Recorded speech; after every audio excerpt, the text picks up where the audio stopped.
And he, I believe, even pointed out that now some people aren't going to like me saying all these good things about Edgar Rice Burroughs, but they're true. Whether you like them or not, they are true. I like someone who's willing to speak what they think is the truth, to own their opinions and to go out there like that. You had mentioned that some people are particularly bad at using a novel as a platform. Do you happen to have any you want to dime out, people or writers that you don't like? Because Another Chris writer too. Holmes is a legendary snark. Believe me, Oh, that's right. he can No throw time to pick on shade. another writer. Now Actually, there's a writer. The one that comes to mind is a writer I do like, Terry Pratchett. I like him very much. I enjoy him a lot. And I usually agree with everything he has to say. But he makes his point, and then he makes sure you don't miss it sometimes. Yes, I love Terry Pratchett, but he can pontificate a bit. Ray Bradbury, certainly. Some of his stuff I love, and boy, he could really start lecturing you. Yeah. So, and Bradbury was a huge Edgar Rice Burroughs fan as well. It's a bad habit of good writers, let's say. Yeah, it happens. You write enough words, eventually you start pontificating on your own opinion and not the story. And you might think it fits into the story, but does it really deserve to be where it's at? Is there a better way you could have worked it into the story to get across the point without haranguing your readers? Because your readers, like you said, even though you agreed with them, it felt out of place. And you didn't enjoy that part. Now, one thing about Edgar Rice Burroughs was, from what you can tell, because I saw this accusation thrown around online quite a bit. Of course, this accusation gets thrown around a lot. Is he a eugenicist and a racist? I think the eugenics thing is definitely blown out, and the racism was sort of not intentional, but it crops up. You'd be reading a story and everything would be great, and then racial stereotype will appear that doesn't need to be there. He wasn't a racist in terms of like he had an agenda and he was trying to indoctrinate us into his agenda.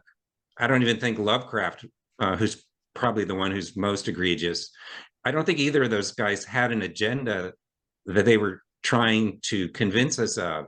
They were sort of incidentally racist as part of their culture, and in Lovecraft's case, maybe part of his being neurotic and unhappy. But the eugenics thing, I ran across it in one book, a Venus book. I don't know which one it is. And they encounter a civilization that's practicing eugenics, and it's far beyond everything else on Venus. And Carson, the main character, who's a genius himself, is not allowed into their society because they find him imperfect. So in a way, Burroughs might be making fun of that idea, and it's just not that funny. I don't know. It's possible. I haven't read everything by Edgar Rice Burroughs, but the one thing I read that was obviously thinking about eugenics was 2 chapters in a novel that weren't really clear what Burroughs was trying to tell us. I can't remember the name of the novel. It's an interesting novel.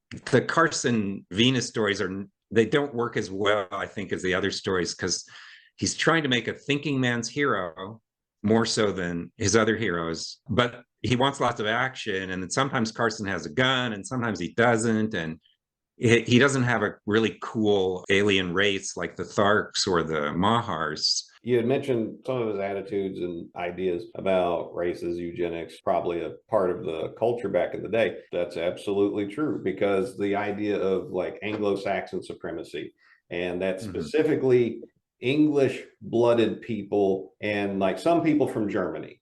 Like if you're from the province of Saxony, you're okay. But it wasn't white supremacy. It was a different type of supremacy. And it was a pretty common elite idea. There was a lot of folks in the power elites back then that had that idea. Some folks believe that President Teddy Roosevelt was in on that. Some critics think H.P. Lovecraft was in on that. But it was an incredibly popular idea at the time. Unfortunately, eugenics is still a popular idea with some people today. So if somebody's out there hating on Edgar Rice Burroughs or H.P. Lovecraft or any of these folks, well, one, understand that they're influenced by everything around them. And 2, don't hate on them for something that people are actively perpetrating today, and don't go after them, because ERB, he's dead. Teddy Roosevelt dead. H.P. Lovecraft, they're dead.